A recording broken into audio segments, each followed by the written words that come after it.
ഗോവിന്ദ. നമ്മളുടെ ആദ്യത്തെ പ്രഭാഷണം നമുക്ക് പറഞ്ഞു തരുന്നത് കൃഷ്ണ എസ് നായർ, തിരുവനന്തപുരം.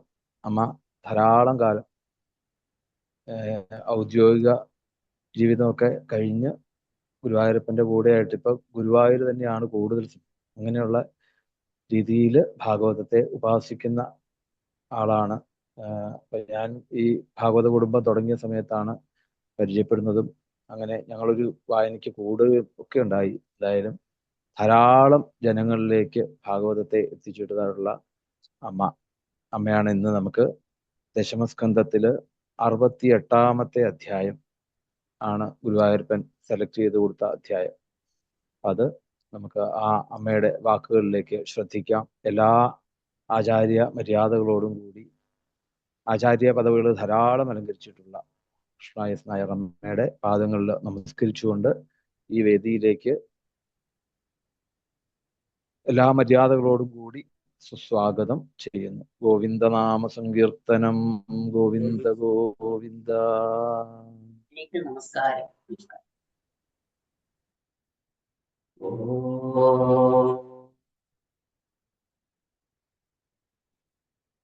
ഓം ഹരിശ്രീ ഗണപതേ നമഃ. നമസ്തു. ഗുരുർബ്രഹ്മ ഗുരുർവിഷ്ണു ഗുരുർദേവോ മഹേശ്വര ഗുരു സാക്ഷാൽ പരബ്രഹ്മ തസ്മൈ ശ്രീ ഗുരവേ നമഃ. ഓം ഗും ഗുരുഭ്യോ നമഃ. ഏകദന്തം മഹാകായം തപ്തകാഞ്ചന സന്നിഭം ലംബോദരം വിശാലാക്ഷം വന്ദേഹം ഗണനായകം. ഓം ഗം ഗണപതേ നമഃ. സരസ്വതീ നമസ്തുഭ്യം വരദേ കാമരൂപിണീ വിദ്യാരംഭം കരിഷ്യാമി സിദ്ധിർഭവതു മേ സദാ. ഓം സം സരസ്വത്യേ നമഃ. സൂര്യേന്ദുകോടി വിലസൽ മകുടാംഗദാദിഭൂഷാ സഹസ്രപരിമണ്ഡിത ദിവ്യഗാത്രം ഭോഗീന്ദ്ര ഭോഗശയനം രമഭൂ സമേതം ശ്രീപത്മനാഭമനിശം പ്രതിഭാവയാമി. ഓം നമോ നാരായണായ. പീതാംബരം കരവിരാജിത ശംഖചക്ര കൗമോദഗീ സരസിജം കരുണാസമുദ്രം രാധാസഹായം അതിസുന്ദരമന്ദഹാസം പാതാളയേശമനിശം പ്രതിഭാവയാമി. ഓം നമോ ഭഗവതേ വാസുദേവായ. സർവത്ര ഗോവിന്ദനാമ സങ്കീർത്തനം. ഗോവിന്ദ ഹരി ഓം തത്സത്.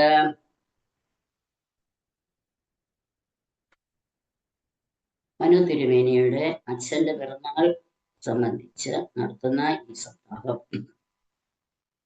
അദ്ദേഹത്തിന്റെ ആയുരാരോഗ്യം വർദ്ധിപ്പിക്കാനായിട്ട് ഉതകട്ടെ എന്ന് പ്രാർത്ഥിക്കുന്നു. ഗുരുവായൂരപ്പന്റെ അനുഗ്രഹം എല്ലാവരും. ഈ ഭാഗവത കുടുംബ സത്സംഗത്തിന്റെ ഭാഗമാകാൻ സാധിച്ചതിൽ തന്നെ വളരെ സന്തോഷമുണ്ട്. നേരത്തെ തന്നെ നമ്മൾ ഒരുമിച്ച് കൂടാറുണ്ടായിരുന്നു. പിന്നെ പല കാരണങ്ങളും എനിക്ക് എല്ലാത്തിലും കയറാൻ സാധിച്ചില്ല. ഇത് ഗുരുവായൂരപ്പന്റെ കാരുണ്യമായി ഞാൻ കരുതുന്നു. അദ്ദേഹത്തിന് പാദ നമസ്കാരം ചെയ്യും. ഈ കാരുണ്യം എന്നിൽ എത്തിച്ച മനു തിരുമേനിയുടെ നമസ്കാരം ചെയ്യും. ഈ വേദിയിൽ ഇതുവരെ നടന്ന പാരായണങ്ങളും പ്രഭാഷണങ്ങളും കേട്ട് ധന്യരായിരിക്കുന്ന എല്ലാ സജ്ജനങ്ങൾക്കും എന്റെ വിനീതമായ നമസ്കാരം. നമുക്ക് ഭാഷണം. ശ്രീമദ് ഭാഗവതാഖ്യോയം പ്രത്യക്ഷ കൃഷ്ണ ഏവഹി. ഭഗവാൻ തന്നെയാണ് ഭാഗവതം. ഭഗവാന്റേതാണ് ഭാഗവതം. ഭഗവാനെ സംബന്ധിച്ചതാണ് ഭാഗവതം. ഭഗവാന്റെയാണ് ഭക്തൻ. അതുകൊണ്ട് ഭഗവാനും ഭക്തനും ഭാഗവതവും ഒന്ന് തന്നെയാണ് എന്ന് നമുക്ക് ഭാഗവതത്തിൽ കൂടെ മനസ്സിലാക്കാൻ സാധിക്കും. ഭാഗവതം ഒരാൾക്ക് എങ്ങനെ നന്നായിട്ട് ജീവിക്കാൻ സാധിക്കും, അല്ലെങ്കിൽ എങ്ങനെ ഭഗവാനിൽ എത്തിച്ചേരാൻ സാധിക്കും എന്ന് നമ്മെ പഠിപ്പിക്കുന്നു. ആ ഭാഗവതത്തിൽ കൂടെ നമ്മൾ കടന്നു പോയാൽ ആദ്യത്തെ ദിവസം വരാഹ അവതാരത്തിൽ കൂടെ മനോമാലിന്യങ്ങളെ, അതായത് കാമക്രോധ ലോഭ മാത്സര്യാദികളായ മനോമാലിന്യങ്ങളെ ഇല്ലാതാക്കി കപിലോപദേശം ശ്രമിപ്പിക്കുന്നു.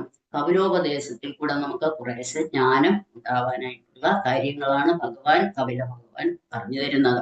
അപ്പൊ ആദ്യത്തെ ദിവസം വരാഹ അവതാരത്തിൽ കൂടെ മനോമാലിന്യം, അതായത് യജ്ഞവരാഹനായിട്ടാണ് ഭഗവാൻ വരുന്നത്.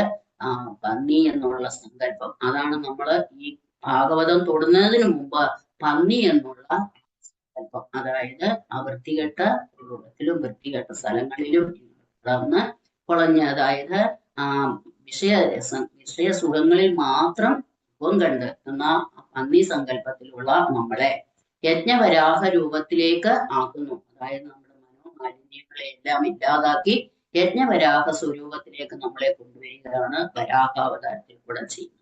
അങ്ങനെ മനോമാലിന്യങ്ങൾ മാറ്റിയാൽ മാത്രമേ നമുക്ക് ഉപദേശം എന്താണെന്നുള്ളത് ഗ്രഹിക്കാനായിട്ട് സാധിക്കുകയുള്ളൂ. നല്ല മനസ്സിലേക്ക് നല്ല ചിന്തകളും നല്ല ഉപദേശങ്ങളും കൈ. അത് കഴിഞ്ഞ് രണ്ടാമത്തെ ദിവസം ജഡഭരതന്റെ കഥ കേട്ട് വൈരാഗ്യത്തിന്റെ ആവശ്യകത നമുക്ക് മനസ്സിലാകുന്നു. അതുപോലെ തന്നെ ഭദ്രകാളി പ്രാദുർഭാവത്തിലൂടെ നമുക്കുണ്ടാകേണ്ട ത്യാഗ മനസ്ഥിതിയും നമ്മളെ മനസ്സിലാക്കി തരുന്നു. മൂന്നാം ദിവസം നരസിംഹ അവതാരത്തിൽ കൂടെ അഹങ്കാരം ഒന്നിനും പരിഹാരമല്ലെന്നും അത് വർജിക്കേണ്ടതാണെന്നും വർജിക്കേണ്ടതാണെന്നും നമുക്ക് മനസ്സിലാക്കി തരുന്നു. അതിനോടൊപ്പം ഭക്തിയുടെ മാഹാത്മ്യം പ്രഹ്ലാദനിൽ കൂടെ നമുക്ക് കാണിച്ചു തരുന്നു. നാലാം ദിവസം ഭഗവാന്റെ പൂർണ്ണ അവതാരം വരുന്നു. ഭഗവാന്റെ ബാലലീലകളും ഭഗവാന്റെ അത്ഭുത പ്രവൃത്തികളും കണ്ട് നമുക്ക് ഭഗവാനിലോട് കുറേശ്ശെ സ്നേഹം, അതായത് ഭക്തി വർദ്ധിച്ചു വരുന്നു. നമ്മുടെ ഹൃദയം ആർദ്രമാകുന്നു, ഭക്തി വർദ്ധിച്ചു വരുന്നു. അഞ്ചാം ദിവസം രുക്മിണി വിവാഹം. അതിൽ കൂടെ ജീവ ബ്രഹ്മ ഐക്യമാണ് നമ്മൾ കാണുന്നത്. ഭക്തിയാൽ അത് സാധിക്കുന്നു. രുക്മിണി ദേവിയുടെ ഭക്തി നമുക്ക് മനസ്സിലാക്കാം. ആ സന്ദേശത്തിൽ കൂടെ ഭഗവാൻ കൊടുക്കുന്ന ആ സന്ദേശത്തിൽ കൂടെ തന്നെ ആ നവവിധ ഭക്തിയെയും നമുക്ക് അതിനകത്ത് കാണാവുന്നതാണ്. അപ്പോ ഭക്തിയാൽ രുക്മിണി ദേവി ഭഗവാനിലേക്ക് എത്തുന്നു. അത് അഞ്ചാമത്തെ ദിവസം നമ്മൾ കാണുന്നു. ആറാം ദിവസം ഹംസാവതാരം വരുന്നതോടെ ഏതാണ് ശരി ഏതാണ് തെറ്റ് എന്നുള്ള തിരിച്ചറിവ് നമുക്കുണ്ടാകും. കുറേശ്ശെ ജ്ഞാനം വന്നു തുടങ്ങും. ഏതാണ് ശരി, അതിലേക്ക് പോകണം എന്നുള്ള ഒരു ചിന്ത നമുക്ക് വന്നു തുടങ്ങുന്നു.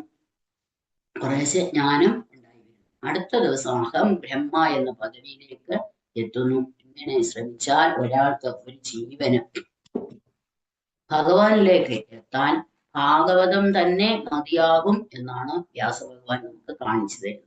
ശുഗബ്രഹ്മർഷിയുടെ ശുഗപരീക്ഷിത സംവാദത്തിൽ കൂടെ നമുക്ക് കിട്ടിയിരിക്കുന്ന ആ ഭാഗവതം മാത്രം മതി ഒരുവന് മുക്തിയിലേക്ക് എത്താൻ എന്നാണ് മനസ്സിലാക്കുന്നത്. അങ്ങനെയുള്ള ഭാഗവതം കലികാലത്തിലേക്ക് പ്രത്യേകമായി അവതരിക്കപ്പെട്ട ഈശ്വര സ്വരൂപം അല്ലെ. ഭഗവാൻ തന്നെ പറയുന്നുണ്ട് അവസാനം അവരോട് പറയുന്നു, ഭഗവാൻ അങ്ങ് പോയി കഴിഞ്ഞാൽ ഈ കലികാലത്തെ ജനങ്ങൾക്ക് എങ്ങനെയാണ് ഭഗവാനെ സേവിക്കാനും. അപ്പൊ ഭഗവാന്റെ ആ തേജസ് ഭാഗവതത്തിലേക്ക് കൊടുത്തു, ഭഗവാന്റെ സ്വരൂപം തന്നെയാക്കി ഭാഗവതത്തെ മാറ്റി. അതുകൊണ്ട് നമുക്ക് മനസ്സിലാകുന്നത് ഭക്തിയോടും ശ്രദ്ധയോടും കൂടി ആ മഹാ അമൃതത്തെ ഇല്ലേ കൂടുതൽ ആസ്വദിക്കുക. പിബത ഭാഗവതം, പിബത എത്ര വേണമെങ്കിലും നമുക്ക് കുടിക്കാവുന്നതാണ്. എല്ലാ തരത്തിലുള്ള എല്ലാ പ്രായത്തിലുള്ളവർക്കും ദഹിക്കത്തക്കതാണ് ഈ കുടിക്കുന്നത്. അതായത് രസായനം പോലെ കൊച്ചു കുഞ്ഞുങ്ങൾക്കാണേലും ലിക്വിഡായിട്ടാണ് കൊടുക്കുന്നത്. തീരെ വയ്യാത്ത ആളുകൾക്ക് ലിക്വിഡായിട്ട്. അപ്പൊ അങ്ങനെയുള്ള ഭാഗവതം നമ്മൾ കുടിച്ച് എന്താണ് ഭാഗവത ധർമ്മം? സവൈ പുംസാം പരോധർമ്മോ യഥോ ഭക്തി രാഘോക്ഷജെ. സർവേശ്വരനിൽ നിഷ്കാമവും നിരർഗളവുമായ ഭക്തിയാണ് മനുഷ്യന്റെ പരമധർമ്മം. എന്താണ് ഭക്തി? സാ തോസ്മിൻ പരമ പ്രേമരൂപ എന്നാണ് നാരദര് പറഞ്ഞിരിക്കുന്നത്. അതായത് സാ തോസ്മിൻ പരമപ്രേമരൂപ, ഇവനിൽ തൊട്ടടുത്താണ് ഭഗവാൻ. കൂടുതലൊന്നും ദൂരെയൊന്നും നമ്മൾ പോകേണ്ട കാര്യമില്ല. നമ്മളിൽ തന്നെയാണ് ഭഗവാൻ എന്ന് നമ്മൾ മനസ്സിലാക്കുക. എങ്ങനെയുള്ള പ്രേമം? പരമ പ്രേമം. അതായത് ഒരു അമ്മയ്ക്ക് കുഞ്ഞിനോടുള്ള സ്നേഹം, അല്ലെങ്കിൽ ഒരു കാമുകിക്ക് കാമുകനോടുള്ള സ്നേഹം, അല്ലെങ്കിൽ ഒരു പിശുക്കന് പണത്തിനോടുള്ള സ്നേഹം, ഇങ്ങനെയുള്ള സ്നേഹങ്ങളുടെ ആ പരമമായ ഏറ്റവും ഉയർന്ന നിലയിലുള്ള ആ പ്രേമം വായ്പ, പ്രേമം നമ്മൾ ഭഗവാനോട് കാണിക്കുക. ആ പ്രേമമാണ് ഭക്തി എന്നാണ്. അങ്ങനെയുള്ള പ്രേമം നമ്മൾ വളർത്തിയെടുക്കുക. ആദ്യത്തെ 9 സ്കന്ധങ്ങളിൽ ഭക്തന്മാരുടെയും തന്റെ തന്നെ അംശാവതാരങ്ങളുടെയും കഥകൾ പറഞ്ഞിട്ട് 10-ാമത്തെ സ്കന്ധത്തിൽ ശ്രീകൃഷ്ണ ഭഗവാന്റെ ദിവ്യചരിതവും ലീലകളും വർണ്ണിക്കുന്നു. അതാണ് നമ്മൾ ഭാഗവത്തിൽ കാണും. 11-ാം സ്കന്ധത്തില് ഭഗവാൻ സ്വസ്വരൂപം ഇല്ലേ, ഭഗവാന്റെ തന്നെ സ്വസ്വരൂപം ഉദ്ധവർക്ക് ഉപദേശിക്കുന്നു. ഉദ്ധവർക്ക് ഉപദേശിക്കുന്ന എന്ന് പറഞ്ഞാൽ നമുക്ക് ഉപദേശിച്ചു തരികയാണ്. ഈ 10 സ്കന്ധങ്ങളും കഴിഞ്ഞ് 11-ാമത്തെ സ്കന്ധത്തിലെ ഭഗവാന്റെ ഉപദേശം നമുക്ക് ശരിക്കും ഉൾക്കൊള്ളാൻ സാധിക്കും. ആ ശരിയായ രീതിയിൽ, ആ പറഞ്ഞിരിക്കുന്ന രീതിയിൽ നമ്മൾ ചരിച്ചാൽ നമുക്ക് 11-ാം സ്കന്ധത്തിലെ ഭഗവാന്റെ അസ്വസ്വരൂപത്തെ പ്രാപിക്കാൻ സാധിക്കും. ഉദ്ധവർക്ക് ഉപദേശത്തിന്റെ ഒന്നും ആവശ്യമില്ല, ഭഗവാനെ പോലെ തന്നെ ഉദ്ധവനുമായതാണ്, നമുക്ക് വേണ്ടിയിട്ടാണ്. ഈ ഭാഗവത്തിൽ കാണുന്ന ആളുകളെല്ലാം ഈ കലികാലത്തിൽ നമ്മൾ ഇവിടെ കാണുന്ന ആളുകൾ തന്നെ. അതിനകത്ത് പ്രത്യേകിച്ച് കംസനോ ഹിരണ്യകശിപോ എന്നൊന്നും നമുക്ക് പറയേണ്ട കാര്യമില്ല. അവരെല്ലാവരും നമ്മുടെ ചുറ്റും ഉള്ളവർ തന്നെയാണ്. അതാണ് ഇതിനകത്ത്. പക്ഷെ അങ്ങനെയുള്ളവർക്ക് പോലും ഭഗവാനിൽ എത്താനുള്ള സാഹചര്യം ഒരുക്കുന്ന ഒരു ഗ്രന്ഥം എന്ന് പറയാനില്ല, ഒരു വേദം തന്നെയാണ്. വേദാന്തങ്ങളെല്ലാം ഉൾക്കൊള്ളിച്ചിരിക്കുന്ന ഒരു സംഹിതയാണ്, പരമസംഹിതയാണ് ഭാഗവതം. നമുക്കിവിടെ ചിന്തിക്കാനുള്ളത് ദശമസ്കന്ധത്തിലെ അധ്യായം 68 ഹസ്തിനപുര കർഷണം ആണ്. ഈ സ്കന്ധത്തിന്റെ ലക്ഷണം, ദശമസ്കന്ധത്തിന്റെ ലക്ഷണം 10 ലക്ഷണങ്ങളോട് കൂടിയ മഹാപുരാണമാണ് നമ്മുടെ ഭാഗവതം. ഈ സ്കന്ധത്തിന്റെ ലക്ഷണം ചിത്തവൃത്തി നിരോധം. നിരോധം എന്നാൽ തടയൽ, ജീവന് ബ്രഹ്മത്തിലേക്ക് അല്ലെങ്കിൽ ഭഗവാനിലേക്ക് എത്താനുള്ള തടസ്സം എന്താണ്, ആ തടസ്സം നീക്കുക. 1-ാമത്തെ തടസ്സമാണ് അഹങ്കാരം. അഹങ്കാരമാണ് നമുക്കും ഭഗവാനും ഇടയിലുള്ള ആ മതില്. അതിനെ ആദ്യം തകർക്കാനായിട്ട് നോക്കുക. അതായത് ഞാനെന്ന ഭാവം, ഞാൻ ആരാണെന്ന് മനസ്സിലാക്കിക്കൊണ്ട് ആ ഞാനെന്ന ഭാവം, ഈ ശരീരമല്ല ഞാൻ മനസ്സിലാക്കി മാറുക. അതുപോലെ തന്നെ ദശമസ്കന്ധത്തിൽ തമോ ഗുണികളായ അസുരന്മാരുടെ കഥകൾ പൂർവാർത്ഥത്തിൽ വരുന്നു. ദശമം 75 വരെ രജോ ഗുണികളായ ക്ഷത്രിയരുടെ കഥകളും അതിനുശേഷം സുദാമ, ബഹ്ലാസൻ, വസുദേവർ തുടങ്ങിയ ഗുണികളുടെ കഥകളും വരുന്നു. നമുക്ക് കാണാം. ഈ ദശമം 68 അധ്യായത്തിൽ സാമ്പൻ ദുര്യോധനപുത്രിയായ ലക്ഷ്മണയെ രാക്ഷസ വിധി പ്രകാരം കല്യാണം ചെയ്തതും ബലരാമ പരാക്രമ പ്രകാശകവുമായ കഥയാണ് പറയുന്നത്. നമ്മൾ 68 അതാണ് കാണുന്നത്. നോക്കാം. ശ്രീ ശുഭോവാച ദുര്യോധന സുതാം രാജൻ ലക്ഷ്മണാം സമിതിജയ സ്വയംവരസ്ഥാമഹരത് സാംബോ ജാമ്പവതി സുത. ലക്ഷ്മണയുടെ സ്വയംവരം നിശ്ചയിച്ചു. ഭരണമാല്യവുമായി സ്വയംവര മണ്ഡപത്തിലെത്തിയ കന്യകയെ ശ്രീകൃഷ്ണപുത്രനും മഹാപരാക്രമശാലിയുമായ സാമ്പൻ അപഹരിച്ചു. ദുര്യോധനാദികൾ കോപിച്ചു. ദുസ്വഭാവിയായ ചെറുപ്പക്കാരൻ നമ്മളെ ഗണ്യമാക്കാതെ അവനിൽ പ്രേമമില്ലാത്ത കന്യകയെ ബലാത്കാരേണ അപഹരിച്ചു. അതിനാൽ ധിക്കാരിയായ ഇവനെ പിടിച്ച് കാരാഗ്രഹത്തിൽ അടയ്ക്കണം. അദ്ദേഹം ഓർഡർ ഇടുകയാണ്, അടയ്ക്കണം. ആ വൃഷ്ണികൾ എന്ത് ചെയ്യുമെന്ന് കാണട്ടെ, ഇല്ലേ? വൃഷ്ണികൾ ഇത് അറിഞ്ഞിട്ട് ഇങ്ങോട്ട് വരട്ടെ, കാണട്ടെ. നമ്മുടെ ഔദാര്യം കൊണ്ടല്ലേ അവർ രാജസുഖം അനുഭവിക്കുന്നത്.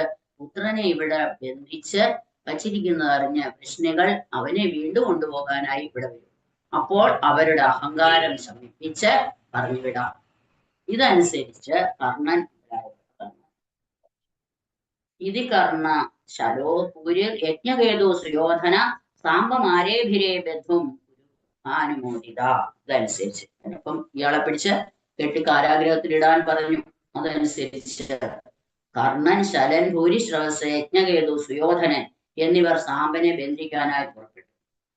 തന്നെ പിടിക്കാൻ വരുന്ന കൗരവരെ കണ്ട സാമ്പൻ വില്ലുമെടുത്ത് ഒട്ടും കൂസാതെ അവരോട് യുദ്ധത്തിന് തയ്യാറായി. മഹാപരാക്രമശാലിയെ, പ്രത്യേകിച്ച് ഭഗവാന്റെ പുത്രനും കൂടിയാണ്. ഇവരെല്ലാവരും കൂടി സാമ്പനെ പിടിക്കാൻ ശ്രമിക്കുന്നു. അവരെല്ലാവരും കൂടി ഏകകാലത്തിൽ ബാണങ്ങൾ തൊടുത്തു വലിച്ചു സാമ്പന് നേരെ വർഷിച്ചു. സാമ്പൻ അത് തടയുന്നു.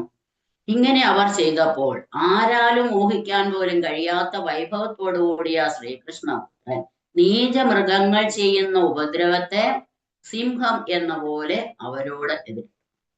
സാമ്പൻ തന്റെ ചാപത്തിൽ നിന്നും കർണൻ മുതലായ 6 പേരെയും അവരുടെ 6 തേരുകളെയും 6 ബാണങ്ങൾ കൊണ്ട് ഏകകാലത്തിൽ വെവ്വേറെ മുറിപ്പെടുത്തി.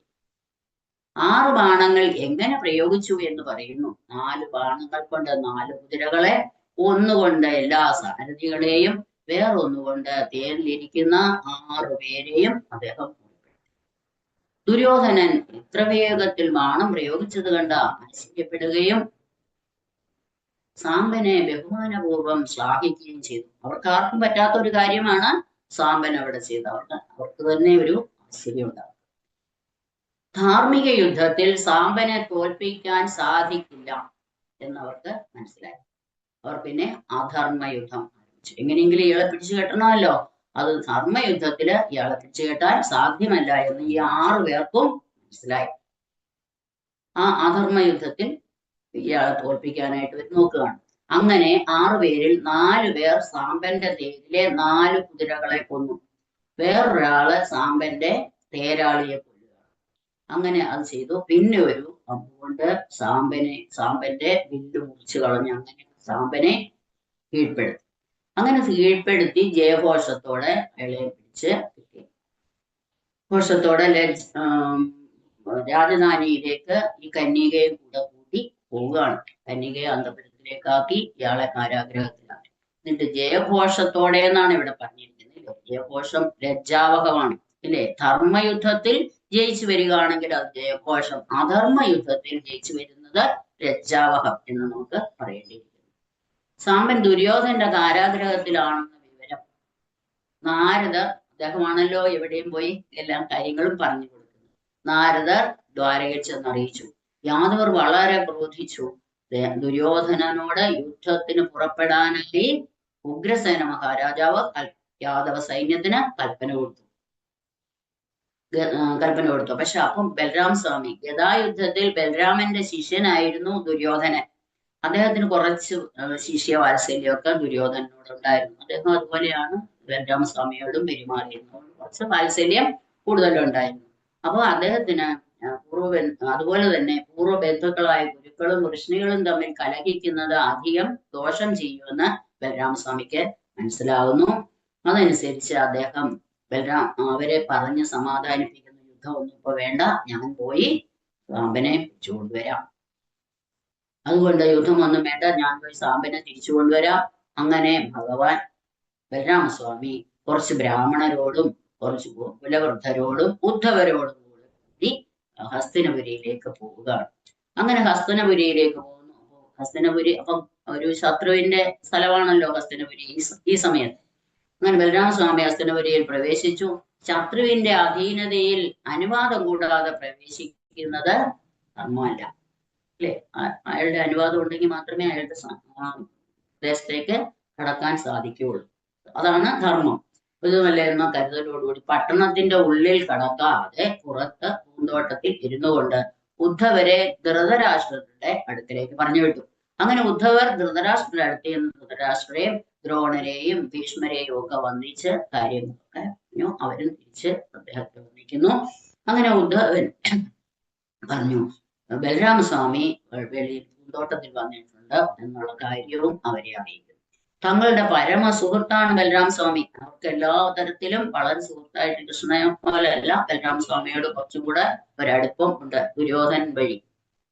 തങ്ങളുടെ പരമ സുഹൃത്തായ ബലരാമൻ വന്നിരിക്കുന്നുവെന്ന് അറിഞ്ഞ് അവരെല്ലാം സന്തോഷിച്ചു. ഉടനെ ഉദ്ധവനെ വേണ്ടും വിധം സൽക്കരിച്ചു.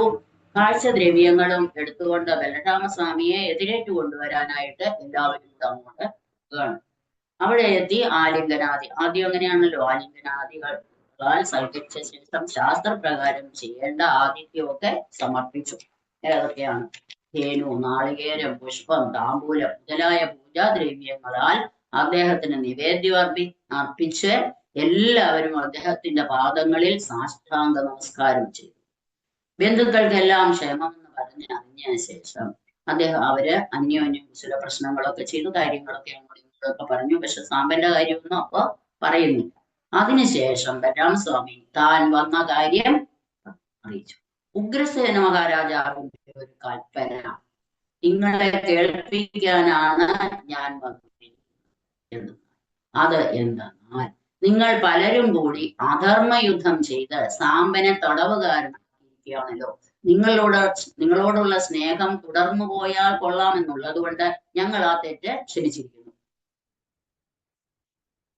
അതിനാൽ കലഹം കൂടാതെ കഴിയണമെങ്കിൽ ഉടനെ സാമ്പനെ മോചിപ്പിച്ച് കന്യകയോടുകൂടി എനിക്ക് വിട്ടുതരണം. അദ്ദേഹത്തിന്റെ കൽപ്പനയാണ്.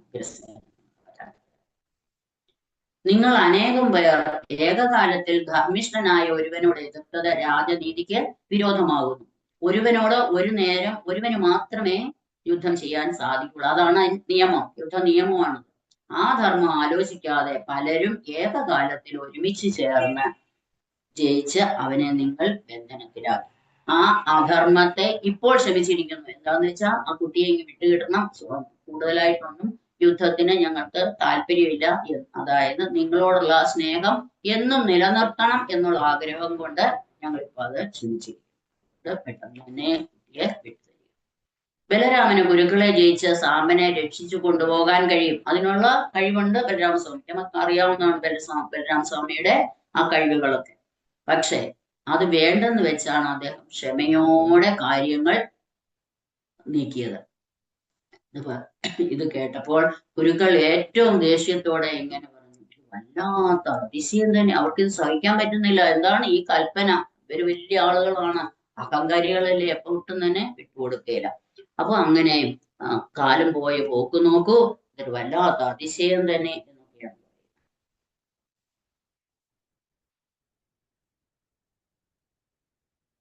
അഹോമഹ ചിത്രമിതം കാലഗത്യാ ദുരത്യയ ആരുരുക്ഷത്യുപാനദ്വൈ ശിരോ മുകുട സേവിത. അവർ പറയുന്ന ഭാഷയാണ്. അതായത് കാലം പോയ പോക്ക് നോക്കൂ, കിരീടം അണിയേണ്ട ശിരസിൽ കയറിയിരിക്കാൻ ചെരുപ്പ് ആഗ്രഹിക്കുന്നത് പോലെ ഈ യാദവർക്ക് ഞങ്ങളോട് കൽപ്പിക്കാൻ തോന്നും. അതിനാൽ അവരുടെ ആ ഉപമയാണ്. അതായത് കിരീടം ഇരിക്കേണ്ട ആ തലയിലേക്ക് ചെരുപ്പിന് കയറിയിരിക്കണമെന്നുള്ളൊരു ആഗ്രഹം. എത്ര നികൃഷ്ടമായ രീതിയിലാണ് അവർ ഭഗവാനോട് പറയുന്നത്, രാമസ്വാമിയോടാണ് പറയുന്നത്. അത് മാത്രമോ, യയാതിയുടെ ശാപത്താൽ ഇവർക്ക് സിംഹാസനത്തിന് അധികാരമില്ല. നമുക്ക് നേരത്തെ അറിയാം, കഥകളൊക്കെ അറിയാം. ഇവർക്ക് സിംഹാസനത്തിന് അധികാരം പോലുമില്ല. കുരുവംശ രാജാവായ പാണ്ഡു എന്ത് ചെയ്തു? വസുദേവന്റെ സഹോദരിയായ കുന്തിയെ കല്യാണം കഴിച്ചു. അതാണ് ഇവര് തമ്മിലുള്ള ആ ബന്ധം. അങ്ങനെ കല്യാണം കഴിച്ചു. ഇവർ ബന്ധുക്കളായി, ഒരുമിച്ച് ആഹാരം കഴിക്കാനും ഒക്കെ സമ്മതിച്ചു, ഒരുമിച്ചിരിക്കാനും ഒക്കെ അവര് സമ്മതം കൊടുത്തിരിക്കുകയാണ്. അത് മാത്രമല്ല, ഇവർ ഈ രാജ്യവും രാജപദവിയും ഒക്കെ ഇവര് കൊടുത്ത ദക്ഷിണയാണ്, അല്ലെ എന്നാണ് അവർ പറയുന്നത്. രാജചിഹ്നങ്ങളായ വെൺകൊറ്റക്കുട, ചാമര, മംഗലവട്ടം, കിരീടം, പട്ടുമെത്ത മുതലായ ആഡംബരങ്ങൾ യാദവർ അനുഭവിക്കുന്നത് ഞങ്ങൾ കണ്ടില്ലെന്ന് നടിച്ചത് കൊണ്ടാണ്. അവർക്ക് അതൊന്നും അലങ്കരിക്കാനുള്ള അർഹതയില്ലാത്തവരാണ്, ഞങ്ങളത് കണ്ടില്ല, ചെയ്തോട്ടെ എന്ന് വിചാരിച്ചത് കൊണ്ടാണെന്നാണ് അദ്ദേഹം പറയുന്നത്. ആരോടാ പറയുന്നത്? ബലരാമസ്വാമിയോടാണ് പറയുന്നത്. പാമ്പിന് പാൽ കൊടുത്താൽ കൊടുത്തവന്റെ കയ്യിൽ കൂടെ അത് ചീറ്റി. അതാണിപ്പം നമ്മൾ കാണുന്നത്, അല്ലെ? ഇവരെ ഇങ്ങനെ ചെയ്തിട്ട്, ഇവർക്ക് ഇത്രയെല്ലാം സഹായങ്ങൾ ചെയ്തിട്ടും അവസാനം അവർ നമ്മുടെ ഈ ദുഷ്ടരായ യാദവരും ആ പാമ്പിനെ പോലെ തന്നെയാണ്. ഞങ്ങളുടെ അനുഗ്രഹത്താൽ അഭിവൃദ്ധി പ്രാപിച്ചവർ ഞങ്ങളോട് ആജ്ഞാപിക്കാൻ തുടങ്ങിയിരിക്കുന്നു. കൊടുത്ത സൗഭാഗ്യങ്ങളെല്ലാം തിരിച്ചെടുക്കാം. ഞങ്ങളോട് ആജ്ഞാപിക്കാൻ ഇവർക്ക് ഒരു ലജ്ജയും തോന്നുന്നില്ലല്ലോ. കഷ്ടം അല്ലേ? അവർക്കുള്ള ആ അഹങ്കാരം, അവരുടെ ആ അഹങ്കാരത്തിന്റെ മുക്തിമൽ ഭാവമാണ് നമ്മൾ കാണുന്നത്. സിംഹത്തിന്റെ അധികാരത്തെ ആടിന് സ്വീകരിക്കാൻ കഴിയാത്തതുപോലെ ഗുരുക്കളുടെ സമ്മതം കൂടാതെ അവരുടെ ആ അധികാരത്തെ യാദവർക്ക് എങ്ങനെ സ്വാധീനമാക്കാൻ കഴിയും? ശ്രീശുഖൻ പറയുന്നു, ഉത്കൃഷ്ട കുലത്തിൽ ജനിച്ചവരും ഉയർന്ന ബന്ധുക്കൾ ഉള്ളവരും ആകുന്നുവെന്നുള്ള അഹങ്കാരം വർദ്ധിച്ച മതത്തോടു കൂടിയ ദുർജനങ്ങളായ അവർ ഈ വിധം പരുഷവാക്യങ്ങൾ പറഞ്ഞിട്ട് രാജധാനിയിലേക്ക് തിരിച്ചുപോയി.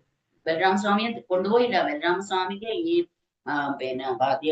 അർഘ്യങ്ങളെല്ലാം അർപ്പിച്ച് അദ്ദേഹത്തിനെ രാജധാനിയിലേക്ക് വിളിച്ചു കൊണ്ടുപോകാനായിട്ട് വന്ന അവർ ഇത്രയെല്ലാം ചീത്ത അദ്ദേഹത്തിനെ പറഞ്ഞിട്ട് അവർ തന്നെ അങ്ങ് പോവുകയും ചെയ്തു. ബലരാമസ്വാമിയെ കിട്ടിയില്ല.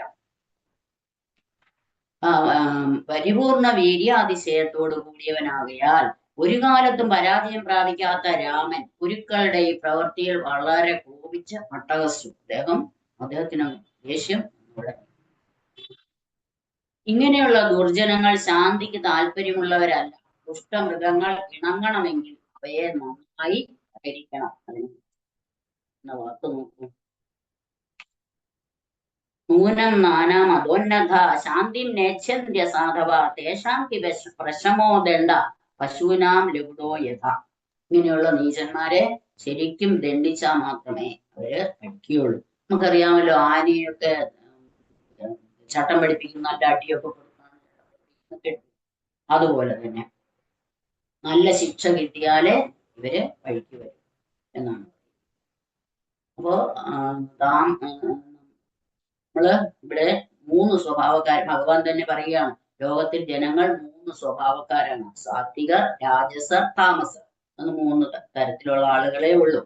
അതിൽ സാത്വികന്മാരെ കാര്യം പറഞ്ഞ് മനസ്സിലാക്കിയാൽ അവർക്ക് കാര്യം മനസ്സിലാവും, അവര് അത് കേട്ടു.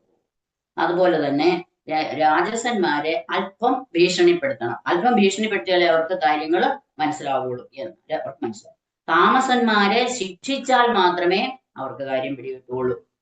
ഇവിടെ രജോ ഗുണികളാണ് രാജാക്കന്മാർ രജോ ഗുണികളാണ് ആയിരിക്കേണ്ടത്. പക്ഷെ ഈ ദുഷ്ടന്മാര് തമോ ഗുണികളെ പോലെയാണ് പെരുമാറുന്നത്. അതുകൊണ്ട് അവർക്ക് ശിക്ഷ തന്നെ കൊടുക്കണം എന്നാണ് ഭഗവാൻ. അത് മാത്രമല്ല, ഭഗവാൻ പറയുന്നു, യുദ്ധത്തിന് പുറപ്പെട്ട യാദവന്മാരെയും ശ്രീകൃഷ്ണനെയും ഒക്കെ നല്ല വാക്ക് പറഞ്ഞ് സമാധാനിപ്പിച്ച് അവിടെ നിർത്തിയിട്ട് ഞാനിപ്പോ വിളിച്ചോണ്ട് വരാം സാമ്പനെ എന്നും പറഞ്ഞാണ് വന്നത്, അല്ലേ? ഒരു വിഷമവും കൂടാതെ സാമ്പനെ തിരിച്ചു കൊണ്ടുപോകാം, എന്റെ ശിഷ്യനാണ് ദുര്യോധനൻ എന്നൊക്കെ വിചാരിച്ചാണ് ഭഗവാൻ ബലരാമസ്വാമി. അപ്പൊ അതെല്ലാം അങ്ങനെ വന്ന് എന്നോട് ഇവർ കേൾക്കാൻ കൊള്ളാത്ത അസഭ്യ വാക്കുകൾ, ഇല്ലേ? ഒരിക്കലും ഭഗവാനോട് പറയരുതാത്ത അസഭ്യ വാക്കുകളാണ് ഇവരങ്ങോട്ട് പറഞ്ഞുകൊണ്ടിരിക്കുന്നത്. ഇന്ദ്രൻ മുതലായ ലോകപാലന്മാർ പോലും ആദരിക്കുന്ന ഉഗ്രസേന മഹാരാജാവിന്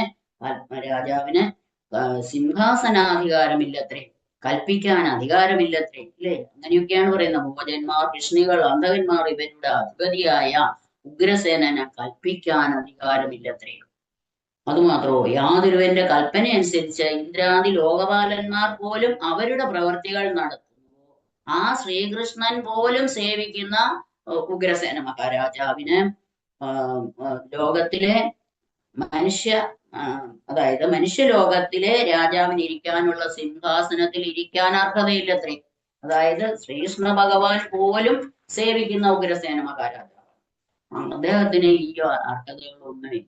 സകല ലോകത്തും കാണപ്പെടുന്ന സകല സമ്പത്തുകൾക്കും അതിദേവതയായിരിക്കുന്ന ലക്ഷ്മി ദേവി ഏതൊരുവന്റെ പാദയുഗളത്തെ സേവിച്ചുകൊണ്ടിരിക്കുന്നുവോ ആ ലക്ഷ്മി വല്ലഭനായിരിക്കുന്ന ശ്രീകൃഷ്ണന് മനുഷ്യലോകത്തിലുള്ള രാജചിഹ്നങ്ങൾ ധരിക്കാൻ അർഹതയില്ല. ആ ശ്രീകൃഷ്ണൻ സേവിച്ചുകൊണ്ടിരിക്കുന്ന ഉഗ്രസേന മഹാരാജാവിനും അർഹതയില്ല.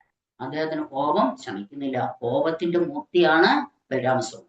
ഇന്ദ്രാദി ദിക്പാലന്മാർ, ബ്രഹ്മാവ്, ശിവൻ, അനന്തൻ അദ്ദേഹം തന്നെ, ശ്രീദേവി ഇവരെല്ലാവരും ശ്രീകൃഷ്ണന്റെ പാദധൂളി ശിരസിൽ ധരിക്കുന്നവരാണ്. ആ ശ്രീകൃഷ്ണന് മനുഷ്യ ആസനത്തിന് യോഗ്യതയില്ലത്രേ. കുരുക്കൾ നൽകിയ ഭൂമിഭാഗം കൃഷ്ണികൾ അനുഭവിക്കുന്നു പോലും. അവര് കൊടുത്തില്ലായിരുന്നെങ്കിൽ അവർക്ക് ഭൂമി പോലും കിട്ടുകയില്ല. അങ്ങനെയുള്ളതാണ്. നോക്കൂ, കുഞ്ചതേ ഗുരുഭിർദത്തം ഭൂഖണ്ഡം കൃഷ്ണയക്കില ഉപാനക കിലവയം സ്വയം തു ഗുരുവശ്ശിര. അത് മാത്രമോ, ഞങ്ങൾ പാദരക്ഷകളും ഗുരുക്കൾ ശിരസുമാണത്രേ. മദ്യപാനാദി നിമിത്തം ബുദ്ധിഭ്രമം സംഭവിച്ചവരെ പോലെ ഐശ്വര്യാദി മതം നിമിത്തം തങ്ങൾ ഉത്കൃഷ്ടർ എന്ന് അഭിമാനിക്കുന്ന അവിവേകികളുടെ അന്യോന്യ സംബന്ധമില്ലാത്ത ക്രൂര വാക്കുകൾ ശാസിക്കാൻ ശക്തനായിരിക്കുന്ന, അതാണ് മനസ്സിലാക്കേണ്ടത്, ശാസിക്കാൻ ശക്തനായിരിക്കുന്ന ഏതൊരുവൻ കേട്ട് സഹിക്കും. ആരും സഹിക്കൂല. പ്രത്യേകിച്ച് ബലരാമസ്വാമിയെ പോലുള്ള ഒരാള് ഒട്ടുമേ സഹിക്കില്ല. ക്രോധത്തിന്റെ മൂർത്തിയാണ് ബലരാമസ്വാമി. ഇപ്പോൾ കൗരവവംശത്തെ നിശേഷം നശിപ്പിക്കുമെന്ന് നിശ്ചയിച്ച അതിക്രോധത്തെ പ്രകാശിപ്പിച്ചുകൊണ്ട് അദ്ദേഹത്തിന്റെ കലായുധം കയ്യിലെടുത്തു. ഹസ്തിനപുരത്തെ ഗംഗയിലേക്ക് തള്ളിക്കളയാമെന്നുള്ള ഉദ്ദേശത്തോടുകൂടി കോട്ടമതിലിന്റെ വലതുഭാഗത്ത് ആഴത്തിൽ ഹലായുധം പ്രവേശിപ്പിച്ച് ഗംഗയ്ക്ക് നേരെ ആകർഷിച്ചു. ബലരാമൻ ഹലായുധത്താൽ ആകർഷിച്ച ഹസ്തിനപുരം വെള്ളത്തിൽ കൂടി പോകുന്ന തോണി മുതലായ വാഹനം പോലെ ഗംഗയിൽ വീഴാൻ ഭാവിക്കുന്നത് കണ്ടപ്പോൾ കൗരവന്മാർക്ക് ഒരു ഭ്രമമുണ്ട്. ഇത് ഇളകാൻ തുടങ്ങിയപ്പം ആ ഭൂമി കുലുക്കൊണ്ട് അവർക്ക് കാര്യം മനസ്സിലായി. അദ്ദേഹം കോപിച്ചിരിക്കുന്നതാണെന്ന് മനസ്സിലാക്കുന്നു. കൗരവന്മാർക്ക് പരിഭ്രമമുണ്ടായി. എല്ലാവരും സാമ്പനെയും ലക്ഷ്മണനെയും മുൻനിർത്തി അരുതേ എന്ന് വിലപിച്ചുകൊണ്ട് ബലരാമനെ ശരണം പ്രാപിച്ചു. എല്ലാവരും കൂടെ ഓടി വരികയാണ് ചെയ്യുന്നത്. എങ്ങനെയാന്ന് നോക്കാം. രാമ രാമ അഖിലാധാര പ്രഭാവം ന വിദാമതേ മൂഢാനാം ന കുബുദ്ധീനാം ചന്തുമർഗസ്യാതിക്രമം. ചെയ്ത് ഒക്കെ ഞങ്ങളോട് ക്ഷമിക്കണേ. പ്രഭു, അങ്ങയുടെ വൈഭവത്തെ മൂഢന്മാരായി ഞങ്ങൾ അറിഞ്ഞില്ല, ഞങ്ങൾ ചെയ്ത അപരാധം ക്ഷമിക്കണമേ എന്ന് ആത്മാർത്ഥമായി പ്രാർത്ഥിച്ചു. സൃഷ്ടിയാദി കൃത്യങ്ങൾ കൊണ്ട് സർവദാ കളിക്കുന്ന അങ്ങയുടെ കളിക്കോപ്പുകളാകുന്നു 14 ലോകങ്ങളും. അവർക്ക് വിവരം വന്നു ലോകങ്ങളും എന്ന അറിവുള്ള മഹാജനങ്ങൾ പറയുന്നു. ബലരാമനെ ആദിശേഷനായിട്ടും മഹാവിഷ്ണുവായിട്ടും അവർ അഭേദമായി സ്തുതിക്കുന്നു. അതാണ് അവർക്ക് ഇപ്പൊ അറിവ് വെച്ച് വരും. നല്ല അടി കൊടുത്താലേ ശരിയാവുള്ളൂ. ത്വമേവ മൂർധീതം അനന്തലീലയാ ഭൂമണ്ഡലം വിവർഷി സഹസ്രമൂർധൻ അന്തേശയാസ്വാത്മനിരുദ്ധ വിശ്വ ശേഷദ്വിതീയ പരിശിഷ്യമാണ്. അങ്ങനെ അഭേദമായിട്ട് രണ്ടുപേരും ഒന്നാണ്. രണ്ടുപേരും ഒന്ന് തന്നെ. രണ്ടുപേരും ഒന്നാണെന്നുള്ളത് മനസ്സിലായി എന്ന് അറിയാം. അങ്ങയുടെ 1000 ശിരസിന്റെ കോണിൽ ഒരു കടുകുമണി കണക്കെ അങ്ങ് ഭൂമണ്ഡലത്തെ ധരിച്ചിരിക്കുന്നു. സർവം നശിക്കുന്നതായ പ്രളയകാലത്തിൽ സകലത്തെയും നിതിരുവഴി തന്നെ ലയിപ്പിച്ച് അന്യമായിട്ട് യാതൊന്നുമില്ലാതെ ഭഗവാൻ മാത്രമായിട്ട് കാരണജലത്തിൽ മഹാവിഷ്ണു രൂപേണ ശയിക്കുകയും ചെയ്യുന്നു. അപ്പൊ രണ്ടുപേരും ഒന്ന് തന്നെ ശയിക്കുകയും ചെയ്യുന്നു. സത്വഗുണത്തെ അവലംബിച്ച് അവതരിച്ചിരിക്കുന്ന അങ്ങയുടെ ഈ പ്രവൃത്തി, ഈ കോപം, ധർമ്മം തെറ്റി നടക്കുന്ന ദുർജനങ്ങൾക്ക് മഹത്തുക്കളെ നിന്ദിച്ചാലുള്ള ഫലം ഇന്നതാണെന്ന് പഠിപ്പിക്കാൻ വേണ്ടിയുള്ളതാണ്. അതാണ് ചെറിയൊരു കോപം. അതാണെന്ന് ഞങ്ങൾക്ക് മനസ്സിലായി. അതായത് ലോകത്തിൽ സജ്ജന സമ്മതമായിരിക്കുന്ന ആര്യമാർഗത്തെ അല്ലെങ്കിൽ സനാതന മാർഗത്തെ പരിരക്ഷിക്കാൻ വേണ്ടിയിട്ടാകുന്നു അങ്ങയുടെ ഈ അവതാരവും കോപവും. അല്ലെങ്കിൽ അങ്ങ് കോപിക്കുമ്പോൾ ലോകം മുഴുവൻ നശിക്കുന്നതായ പ്രളയമാണ് ഉണ്ടാകുന്നത്. അത്യന്തിക പ്രളയത്തിൽ അങ്ങനെയാണ്. ഭഗവാന്റെ അഗ്നി ഉണ്ടാകുന്നു, പിന്നെ ജലമായി മാറുന്നു, അങ്ങനെ മഹാപ്രളയം ഉണ്ടാകുന്നു. ആ മഹാപ്രളയത്തിൽ ഭഗവാനും ശേഷനും മാത്രമല്ലേ അറിയാവുന്നത്. ഇപ്പോൾ പ്രകടിപ്പിച്ച കോപം ലോകമര്യാദാ പാലനത്തിന് ഉപകരിക്കുന്നതിനാണ് എന്ന് ഞങ്ങൾക്ക് മനസ്സിലാകുന്നതാണ്. സർവഭൂതങ്ങളുടെയും അന്തർഭാഗത്തിൽ ആത്മാവായിരിക്കുന്ന നാശരഹിതനായുള്ളവയെ ലോകങ്ങളെ സൃഷ്ടിച്ച് രക്ഷിച്ച് സംഹരിക്കുന്ന ശക്തിയുടെ ആധാരമായുള്ളവയെ അങ്ങേക്കായിക്കൊണ്ട് നമസ്കാരം. തിരുവടിയെ ശരണം പ്രാപിക്കുന്നു. നമസ്തേ സർവഭൂതാത്മൻ സർവശക്തിധരാവ്യയ വിശ്വകർമ്മൻ നമസ്തേസ്തു ത്വാം വയം ശരണം ഗതാ. ഭയപ്പെടേണ്ട. ഭയപ്പെട്ട് ശരണം പ്രാപിച്ച അവരിൽ ബലരാമസ്വാമി പ്രസന്നനായി. എല്ലാവരും ഓടി വന്നു, കാൽക്കൽ വീണു നമസ്കരിച്ചു. ഉടനെ ഭഗവാൻ പറഞ്ഞു, ഭയപ്പെടേണ്ട എന്ന് പറഞ്ഞ് അവർക്ക് അഭയം നൽകി. ശരണം പ്രാപിച്ചവരെ രക്ഷിക്കുന്നത് സാധുധർമ്മമാകുന്നു. അല്ലെ? ശരണാഗതി അടയുന്നവരെ ഒരിക്കലും ഉപദ്രവിച്ചുകൂടാകുന്നില്ല. അതാണ് നമ്മുടെ ധർമ്മം. സമിതി ബലരാമസ്വാമി ദുര്യോധനൻ ആന, കുതിര, തേര, ദാസികൾ, ആവശ്യത്തിന് സ്വർണം മുതലായവ ശ്രീധനമായി മകൾക്ക് നൽകി. രണ്ടുപേരും കൂടെ കൊണ്ടുവന്നിരുന്നല്ലോ. നൽകി ഭഗവാൻ ബലരാമൻ ആ ദ്രവ്യങ്ങളെല്ലാം സ്വീകരിച്ച പുത്രനായ സാമ്പനോടും ബന്ധുവായ ലക്ഷ്മണയോടും കൂടി ബന്ധുക്കളോടും കൂടി ദ്വാരകയിലേക്ക് പോയി. ബലരാമസ്വാമി ദ്വാരകയിൽ ചെന്ന് എല്ലാവരെയും വിളിച്ച് സഭ കൂട്ടി ഗുരുക്കളുടെ അരികത്ത് നിന്നുണ്ടായ എല്ലാ കാര്യങ്ങളും അവരെ പറഞ്ഞു കേൾപ്പിച്ചു. ഇന്നും ഹസ്തിനപുരം ബലരാമസ്വാമി അന്ന് കാട്ടിയ വിക്രമത്തെ സൂചിപ്പിക്കാൻ തക്ക വിധത്തിൽ വലതുഭാഗം അല്ലെങ്കിൽ തെക്കുഭാഗം കൊണ്ട് ഉയർന്നതായിട്ട് ഗംഗയിൽ ചെന്ന് വീഴാൻ ഭാവിക്കുന്ന മട്ടിൽ കാണപ്പെടുന്നു. നമുക്ക് കാണാം. അദ്യാപിശപുരം ഹേത് സൂചയൽ രാമവിക്രമം സമുന്നതം ദക്ഷിണതോ ഗംഗായാം അനുദൃശ്യതേ. ശ്രീഹരേ നമ. ഇത് ശ്രീമദ് ഭാഗവതേ മഹാപുരാണേ പാരമഹംസ്യാം സംഹിതായാം ദശമസ്കന്ധയുത്തരാർത്ഥേ ഹസ്തിനപുര കർഷണരൂപ സംഘർഷണ വിജയോ അഷ്ടഷഷ്ടി ക്രമം. നമുക്ക് ഈ അധ്യായത്തിൽ കാണാൻ പറ്റുന്നത് ദുര്യോധന്റെ കുറച്ച് ഗർവം കുറച്ചു. ഭഗവാന്റെ പരാക്രമം എന്താണെന്ന് നമുക്ക് കുറച്ചും കൂടെ കാണാനും സാധിച്ചു. എല്ലാ സജ്ജനങ്ങൾക്കും എന്റെ നന്ദി, നമസ്കാരം. ഞാൻ പറഞ്ഞ വാക്കുകൾ പൊന്നു ഗുരുവായൂരപ്പന്റെ പാദങ്ങളിൽ സമർപ്പിക്കുന്നു. സർവത്ര ഗോവിന്ദ നാമസങ്കീർത്തനം. ഗോവിന്ദ ഗോവിന്ദ ഹരി ഓം തത്സദം. കുറച്ച് സമയം കൂടുതൽ എടുത്തുപോയി എന്നോട് ക്ഷമിക്കണേ. മനോ തിരുമേനി സദയം ക്ഷമിക്കുക. ഭഗവാൻ ഗുരുവായൂരപ്പ എല്ലാവരെയും ഗുരുവായൂരപ്പൻ അനുഗ്രഹിക്കട്ടെ എന്ന് ഒരു പ്രാവശ്യം കൂടി പ്രാർത്ഥിക്കുന്നു. ഹരി ഓം. ഗോവിന്ദനാമ സങ്കീർത്തനം ഗോവിന്ദ ഗോവിന്ദ. ഹരി ഓം. ഒരു അടുക്കോടുകൂടിയുള്ള ഒരു പ്രഭാഷണം. ഇത് 68 എന്നുള്ളൊരു അധ്യായമാണെങ്കിൽ പോലും പ്രഥമസ്കന്ധം മുതൽ ഉള്ള ഒരു ചെറിയൊരു സൂചനകളിലൂടെ അത് വെൽ സ്റ്റഡീഡ് ആണെങ്കിൽ മാത്രമേ അത് പറയാൻ സാധിക്കും. ആ പ്രഥമസ്കന്ധം മുതൽ ദശമത്തിലേക്ക് എത്തിച്ച് ആ ഒരു ഭക്തിനാപുരപരീക്ഷണം എന്നുള്ള ആ ഒരു ലീല വളരെ ആയിട്ട് പറഞ്ഞു വരുന്ന അമ്മയുടെ പാദങ്ങളിൽ ധാരാളം സത്സംഗങ്ങൾ ഉണ്ടാവട്ടെ. അതുപോലെ തന്നെ ആ കീർത്തനങ്ങൾ പാടാൻ, സാധനകൾ ചെയ്യുവാൻ, ഭാഗവതത്തെ ധാരാളം സ്നേഹിക്കുന്നയാളാണ്.